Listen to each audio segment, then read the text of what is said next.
Champions trophy 2025లో సెమీఫైనల్స్కు రంగం సిద్ధమైంది. మార్చి 4 మరియు మార్చి 5 ఈ రెండు తేదీల్లో 2 సెమీఫైనల్ మ్యాచెస్ జరగబోతున్నాయి. సో ఈ స్కెడ్యూల్ గురించి నేనైతే ప్రత్యేకంగా చెప్పనవసరం లేదు. ఆల్రెడీ ఏ టీంతో తలపడుతున్నారో అందరికీ తెలుసు. ఫస్ట్ సెమీఫైనల్ మ్యాచ్లో మార్చి 4వ తేదీన దుబాయ్ వేదికగా మన టీమిండియా మరియు ఆస్ట్రేలియా ఈ రెండు జట్లు తలపడబోతున్నాయి. అండ్ దెన్ సెకండ్ సెమీఫైనల్లో చూసుకుంటే మార్చి 5వ తేదీన లాహోర్ వేదికగా సౌత్ ఆఫ్రికా మరియు న్యూజిలాండ్ ఈ రెండు జట్లు తలపడబోతున్నాయి. సో ఇవే 4 జట్లు సెమీఫైనల్కు క్వాలిఫై అవ్వడం ఇంతకుముందు మనం వన్డే వరల్డ్ కప్లో చూసాం. ఇన్ఫాక్ట్ 2 సార్లు చూసాం. 2015 వన్డే వరల్డ్ కప్, అలాగే 2023 వన్డే వరల్డ్ కప్. ఈ 2 వరల్డ్ కప్స్లో కూడా ఈ 4 టీంలు సెమీఫైనల్స్కి వచ్చాయి.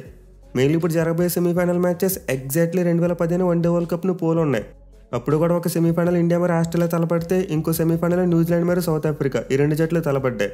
అండ్ ఎగ్జాక్ట్లీ మరోసారి మనం సేమ్ అపోనెంట్స్ సెమీఫైనల్స్లో తలపడడం చూడబోతున్నాం.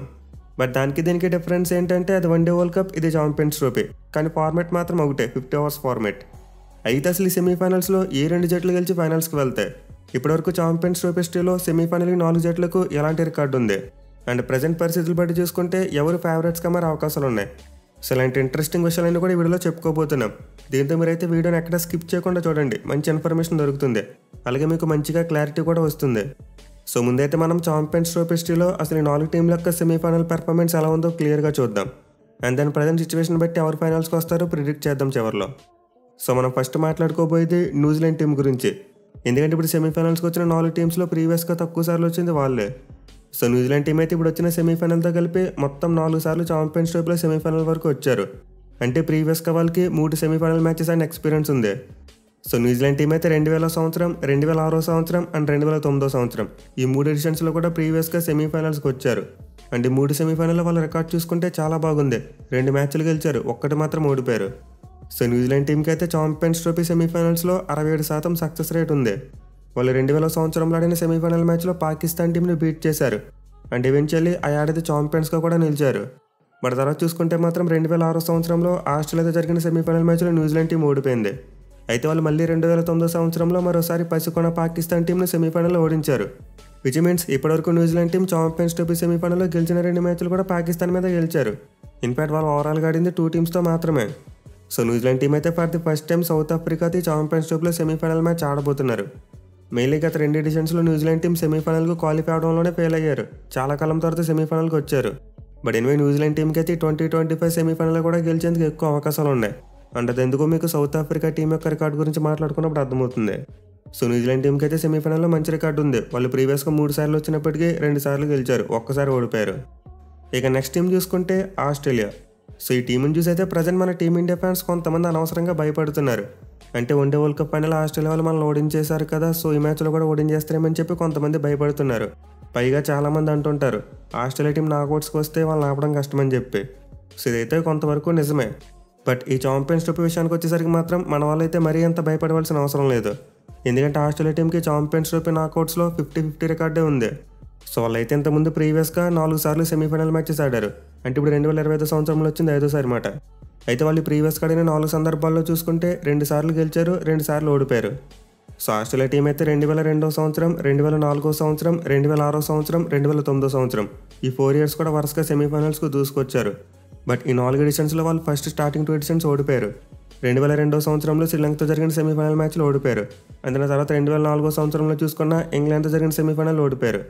సో ఆస్ట్రేలియా టీం అయితే ఛాంపియన్స్ ట్రోఫీలో ఫస్ట్ 2 టైమ్స్ సెమీఫైనల్స్కి వచ్చినప్పుడు ఫెయిల్ అయ్యారు. కానీ నెక్స్ట్ 2 టైమ్స్ మాత్రం అస్సలు ఫెయిల్ కాలేదు. 2006 సంవత్సరంలో జరిగిన సెమీఫైనల్ మ్యాచ్లో న్యూజిలాండ్ టీంని ఓడించారు. అండ్ దెన్ ఎవెన్చువల్లీ ఛాంపియన్స్గా కూడా మారారు. ఈవెన్ తర్వాత చూసుకున్న 2009 సంవత్సరంలో ఇంగ్లాండ్తో జరిగిన సెమీఫైనల్ మ్యాచ్లో కూడా గెలిచారు. ఇన్ఫాక్ట్ ఈ ఎడిషన్లో కూడా ఆస్ట్రేలియా టీం ఫైనల్లో గెలిచి తమ ఛాంపియన్షిప్ని డిఫెండ్ చేసుకున్నారు.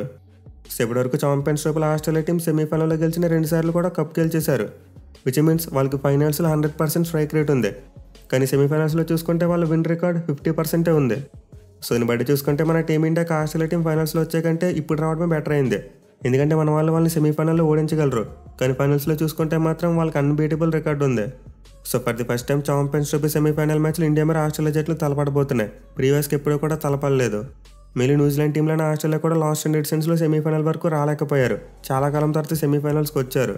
దీంతో మనమైతే ఖచ్చితంగా ఆస్ట్రేలియా టీంని చూసి భయపడవలసిన అవసరం ఏమీ లేదు. మీరంతా ధైర్యంగా ఉండండి. ఇన్ఫాక్ట్ మన టీమిండియా రికార్డు గురించి చెప్పుకున్నప్పుడు మీకు ఆటోమేటిక్గా ధైర్యం వస్తుందిలేండి. సో ఆస్ట్రేలియా టీం అయితే ఇప్పటివరకు ప్రీవియస్గా ఛాంపియన్స్ ట్రోఫీలో 4 సెమీఫైనల్ మ్యాచెస్ ఆడితే 2 గెలిచారు, 2 ఓడిపోయారు. ఇక నెక్స్ట్ టీం చూసుకుంటే సౌత్ ఆఫ్రికా టీం. సో వీళ్ళకైతే చాకర్స్ అనే ముద్ర ఉంది. అండ్ ఆ ముద్ర ఎందుకు వచ్చింది ఈ రికార్డ్ చూసాక మీకు అర్థమవుతుంది. సో సౌత్ ఆఫ్రికా టీం అయితే ప్రీవియస్గా ఛాంపియన్స్ ట్రోఫీలో 5 సార్లు సెమీఫైనల్కి వచ్చారు. ఇది 6సారి. అండ్ వాళ్ళు ఇంతకు ముందడే తమ సెమీఫైనల్స్ యొక్క ట్రాక్ రికార్డ్ చూసుకుంటే అస్సలు బాగోలేదు. 5 మ్యాచ్ల్లో ఒక్కటే గెలిచారు, 4 మ్యాచ్లు ఓడిపోయారు. అండ్ గెలిచిన సందర్భం కూడా ఎప్పుడో 1998 సంవత్సరంలో వచ్చింది. సో మొట్టమొదటి ఛాంపియన్స్ ట్రోఫీ ఎడిషన్లో సౌత్ ఆఫ్రికా టీం కప్ గెలిచిన తర్వాత ఇంకెప్పుడు కూడా వాళ్ళు సెమీఫైనల్లో మ్యాచ్ గెలవలేదు. గత 7 ఎడిషన్స్లో 4 సార్లు సెమీఫైనల్స్కి వచ్చారు అండ్ 4 సార్లు కూడా ఓడిపోయారు. సో సౌత్ ఆఫ్రికా టీం అయితే 1998 సంవత్సరంలో మొదటిసారి సెమీఫైనల్కి వచ్చారు. అండ్ ఆ సెమీఫైనల్లో శ్రీలంక టీంని ఓడించారు. అలాగే ఎవెన్చువల్లీ కప్ కూడా గెలుచుకున్నారు. కానీ తర్వాత చూసుకుంటే మాత్రం ఆ టీంకి అసలు ఎక్కడ కూడా సక్సెస్ లేదు. 2000 సంవత్సరంలో సెమీఫైనల్కి వచ్చి మన టీమిండియా మీద ఓడిపోయారు. అండ్ దెన్ 2002 సంవత్సరంలో కూడా సేమ్ టు సేమ్ మన టీమిండియా మీద మరోసారి సెమీఫైనల్ మ్యాచ్ ఓడిపోయారు. ఇక తర్వాత చూసుకున్న 2006 సంవత్సరంలో సెమీఫైనల్కి వచ్చారు. అండ్ అప్పుడు కూడా వెస్టిండీస్ టీం మీద ఓడిపోయారు. అలాగే చివరిగా 2013 సంవత్సరంలో సెమీఫైనల్కి వచ్చినప్పుడు కూడా ఇంగ్లాండ్ టీం మీద ఓడిపోయారు.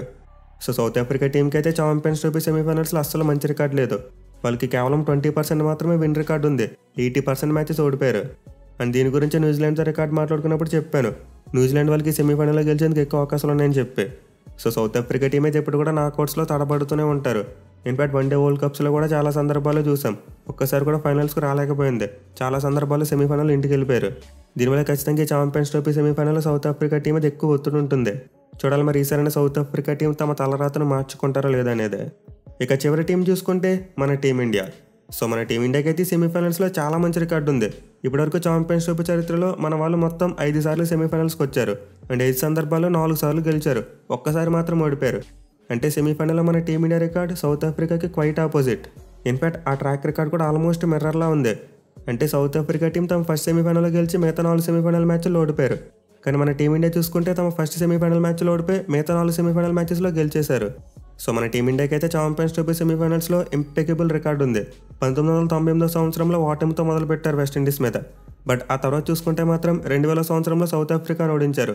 అండ్ అగైన్ 2002 సంవత్సరంలో మరోసారి సౌత్ ఆఫ్రికాను ఓడించి ఫైనల్కి వెళ్ళిపోయారు. ఇన్ఫాక్ట్ ఎడిషన్లో జాయింట్ ఛాంపియన్స్గా కూడా నిలిచారు. ఇక తర్వాత 2013 సంవత్సరం సెమీఫైనల్లో శ్రీలంక టీంను ఓడించి అప్పుడు కూడా ఛాంపియన్స్గా నిలిచారు.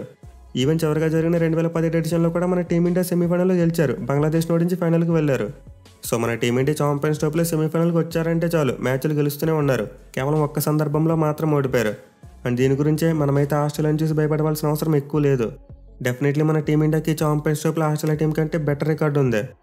సో రికార్డు బట్టి చూసుకుంటే ఖచ్చితంగా ఇండియా మరియు న్యూజిలాండ్ టీం ఈ 2 జట్లు కూడా సెమీఫైనల్స్లో తమ ఆపోనెంట్స్ ఓడించి ఫైనల్కి వచ్చేందుకు ఎక్కువ అవకాశాలు కనిపిస్తున్నాయి. మెయిన్లీ మిగతా 2 టీమ్స్తో పోల్చుకుంటే 2 టీంలు కాస్త బ్యాలెన్స్డ్గా కనిపిస్తున్నాయి. అంటే 2 జట్ల దగ్గర మంచి స్పిన్ అటాక్ ఉంది, అలాగే పేస్ అటాక్ కూడా పర్లేదు, బాగానే ఉంది. కానీ సౌత్ ఆఫ్రికా మరి ఆస్ట్రేలియా టీంలు చూసుకుంటే ఎక్కువగా బ్యాటింగ్ మీద డిపెండ్ అయ్యే teams. Of course south Africa balance కూడా బాగుంది, వాళ్ళ పేస్ అటాక్ కూడా బాగుంది, స్పిన్ అటాకే కాస్త అటు ఇటు ఉంది.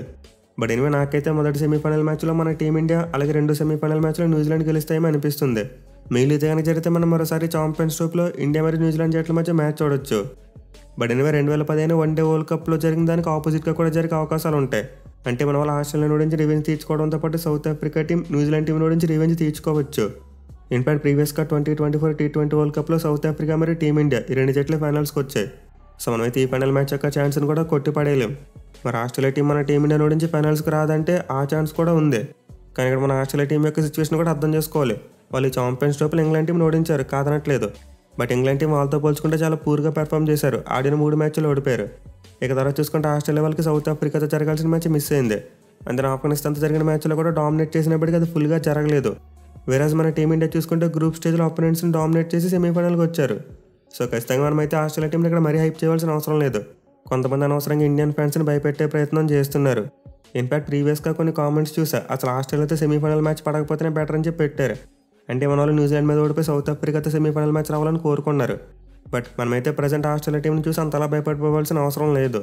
ఇన్ఫాక్ట్ ఈ మ్యాచ్లో మన వాళ్ళు ఆస్ట్రేలియా టీంలో నుంచి రివెంజ్ తీర్చుకోవాలి. అండ్ దాని ఫైనల్ చూసుకుంటే సౌత్ ఆఫ్రికా వచ్చిన న్యూజిలాండ్ వచ్చినా పర్వాలేదు, వాళ్ళతో మేనేజ్ చేయొచ్చు.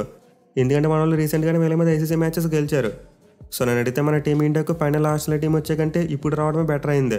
ఎందుకంటే ఈ సెమీఫైనల్లో ఖచ్చితంగా థర్డ్ ఓపెటే తేలిపోతుంది. అండ్ దాని ఫైనల్లో చూసుకోవచ్చు, పెద్దగా ప్రెజర్ ఉండదు. అలా కాకుండా ఫైనల్స్ అన్బీటబుల్ రికార్డు ఉన్న ఆస్ట్రేలియా టీం ఫైనల్స్కి వస్తే అప్పుడు మన వాళ్ళ మీద ఒత్తిడి ఉంటుంది. సో గైస్, నేనైతే వరల్డ్ రికార్డ్ మరియు ప్రజెంట్ ఉన్న సిచ్యువేషన్ బట్టి ఇండియా మరియు న్యూజిలాండ్ ఈ 2 జట్లు ఫైనల్స్లో తలపడతాయి అనుకుంటున్నా. అండ్ అఫ్కోర్స్ సౌత్ ఆఫ్రికా కూడా రావచ్చు. ఇన్ఫాక్ట్ న్యూజిలాండ్ మరియు సౌత్ ఆఫ్రికా జట్ల మధ్య మ్యాచ్ లాహోర్లో జరగబోతుంది కాబట్టి చెప్పలేం, సౌత్ ఆఫ్రికా కూడా ఎక్కువ ఆపర్చునిటీ ఉంటుంది ఫైనల్స్కి రావడానికి. కానీ ఆన్ ది పేపర్ చూసుకుంటే మాత్రం చాలా వరకు రెండో సెమీఫైనల్ మ్యాచ్లో న్యూజిలాండ్ వాళ్ళు ఫేవరెట్స్గా బరిలో దిగుతారు. మరి మీరు ఈ రెండు సెమీఫైనల్ మ్యాచెస్లో ఎవరు గెలుస్తారు అండ్ ఫైనల్ ఎవరు తలపడతారు అనుకుంటున్నారు కింద కామెంట్ చేయండి.